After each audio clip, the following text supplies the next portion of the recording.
मैंने घर छोड़ा है, दौलत छोड़ी है, जायदाद छोड़ी है, जो भी। आपके साथ ही मुसलमान हुआ था मूसा। प्यारे दोस्तों, ये पूरा वीडियो बहुत मुश्किल से मिला है, इसको आखिर तक जरूर देखिएगा। बाप और बेटे के मुसलमान होने की पूरी कहानी, जिसको हिंदू मां ने घर से निकाल दिया था।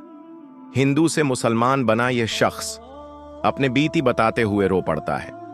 दोस्तों, मुसलमान होने से पहले इस शख्स के साथ क्या क्या हुआ था, यह देखकर आपकी आंखों में आंसू आ जाएगी। आपसे सिर्फ एक गुजारिश है कि आप इस वीडियो को लाइक करें या ना करें, लेकिन इसको आखिर तक जरूर देखिएगा। दोस्तों, वीडियो में नजर आने वाला यह बाप, पहले यह शख्स हिंदू हुआ करता था, लेकिन इस्लाम कबूल करने के बाद इसकी बीवी इसके साथ झगड़कर इसको तलाक दे दिया। जायदाद छोड़ना पड़ा, घर बार छोड़नी पड़ी, बीवी को छोड़ना पड़े। एक बेटा है जो मुसलमान होकर इनके साथ आया। एक दिन यह हिंदू बाप गम से निढाल होकर अल्लाह रब्बुल इज्जत से शिकवा करते हुए सो जाता है। फजर की नमाज से पहले आंख खुलती है। क्या देखा है कि इसकी आंखों के सामने एक रोशनी है, अपने प्यारे नबी हजरत मोहम्मद सल्लल्लाहु अलैहि वसल्लम से। इस मुलाकात को बताते हुए ये हिंदू बाप रो पड़ता है। और आगे जो हुआ, आप इस वीडियो को देखिए, और अगर आपके दिल पर भी असर करें तो दूसरों तक जरूर शेयर कीजिए। कल मैं शहादत को नसीब। सर एक्चुअली मैं एक मुस्लिम स्कूल से पढ़ा और उधर मेरा एक सब्जेक्ट था इस्लामियात, और इस्लामियात में मेरा काफ़ी इंटरेस्ट था। तो मैंने जो फर्स्ट सूरत याद की, बीइंग अ हिंदू, मैंने पढ़ते हुए सूरत याद की थी, सूरह इखलास, कुल हु अल्लाहु अहद अल्लाहु समद लम यलिद वलम यूलद वलम यकुल लहू कुफुवन अहद। तो उसमें तो बताया गया कि कहो कि अल्लाह एक है, अल्लाह बेनियाज है, ना वो किसी का बाप है ना किसी का बेटा, और कोई उस जैसा नहीं है। तो मैं घर गया, अपने वालिद से क्वेश्चन किया। हमारे घर में ऑब्वियसली हिंदू थे तो काफ़ी बुत पड़े हुए थे, तो उधर मैंने उनसे क्वेश्चन किया कि इनमें अल्लाह कौन है, who's Allah among them. Because दिमाग तो यही था ना कि बस जो कुछ है ये है सामने। तो वो उसको एक आम सवाल समझे, आपकी गुस्ताखी? मेरी गुस्ताखी समझे, क्योंकि मुझे उसके बाद थप्पड़ पड़ गया अपने वालिद से, वो ठीक ठाक थप्पड़ पड़ा। फिर मैंने जाके अपने टीचर से कहा कि मैं कि सर ये क्या पढ़ा दिया, कि मैं तो घर जाके पूछ रहा हूँ, मुझे मार पड़ रही है, आप जो पढ़ा रहे हो। तो उन्होंने कहा कि नहीं बेटा, आपने ये क्वेश्चन गलत जगह कर रही है, अल्लाह उनमें नहीं है, आप ढूंढ रहे क्या हो? मैं कि सर मैं तो अल्लाह ढूंढ रहा हूँ, जो आपने पढ़ा है इसको ढूंढ रहा हूँ। कहते यार ये तो तुम कुछ अलग ही चीज़ ढूंढ रहे हो। कहते छोड़ो, तुम एक काम करो, ब्रेक के वक्त ना, जब तुम्हारी रिसेस होती है तो एक 10 मिनट मेरे पास आया करो। फिर अहमद, वो रोशनी कहाँ मिली? सर ये रोशनी जब मैं मैट्रिक में चला गया, तब मतलब मैं इस्लामियात में इतना तेज़ हो गया था कि मेरे जो क्लास फेलोज थे वो मुझसे सूरतों के, आयतों के तर्जुमे पूछे थे पेपर के अंदर ना। ऑलमोस्ट 2-3 को तो मैंने खुद ही पेपर भी करवा दिया था। तो बस उस वक्त ये रोशनी मुझे नसीब हो चुकी थी। फिर हम यहाँ से कराची मूव हुए। कराची में मेरी मुलाकात हुई मुफ्ती तारिक मसूद साहब के। उनके जो भाई हैं वो मेरे फ्रेंड हैं, तो उन्होंने मुझे दावत दी कि भाई आप दीन में आओ। मैं कहा सर मैं दीन में आऊँगा, लेकिन जिस तरह आप लोग दीन में उस तरह नहीं आना है मुझे। मतलब एक बंदे को पता है कि दीन क्या है और वो बैठ के सब लोगों को बता रहा, तो बाकी लोगों पे फ़र्ज़ नहीं है कि वो जाने दीन को, उन्हें पढ़ें दीन को।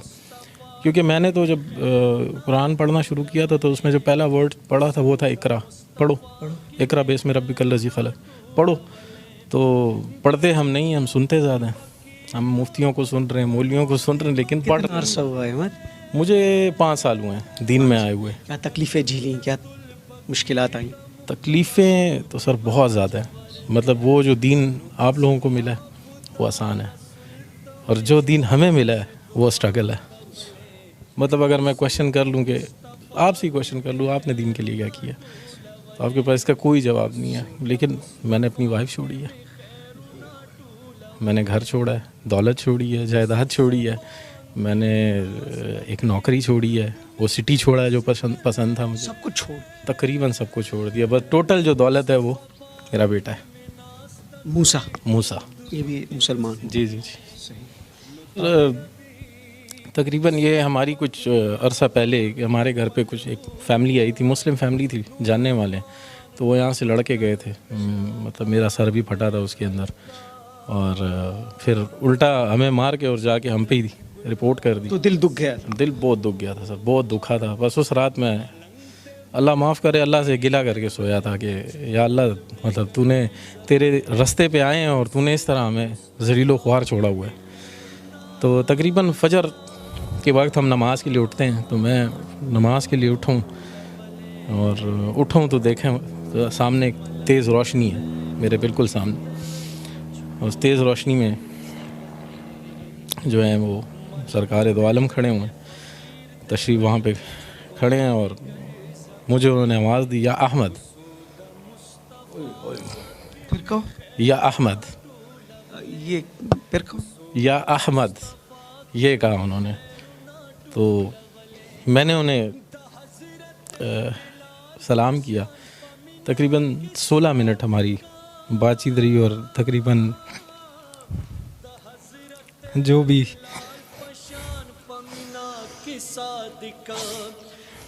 हज़रत बिलाल पशान पशगो रुगड़ी तले कुसूद मुस्तफा। अपने आप को संभालो। अच्छा, बड़ी जज्बाती कैफियत बन गई।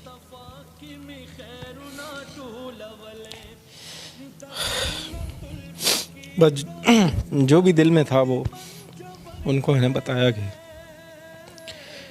ये हुआ मेरे साथ।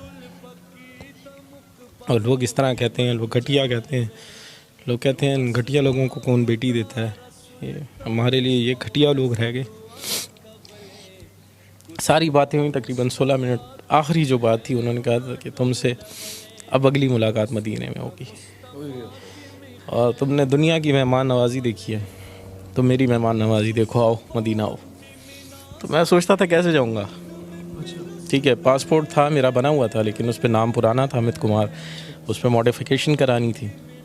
तो मैं गया हूँ और पासपोर्ट भी बना, वीज़ा भी लगा और मैं 3 दिन बाद मदीना में था। पहुंच गए? जी पहुँच गया। 3 दिन बाद मैं मस्जिद नबवी में था। मेहमान नवाजी हुई?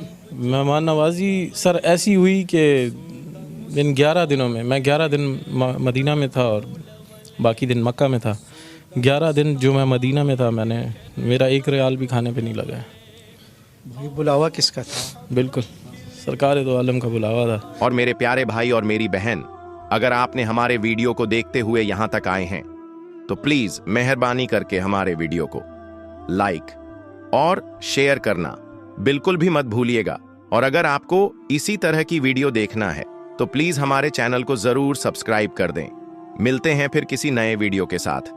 जब तक के लिए अल्लाह हाफिज।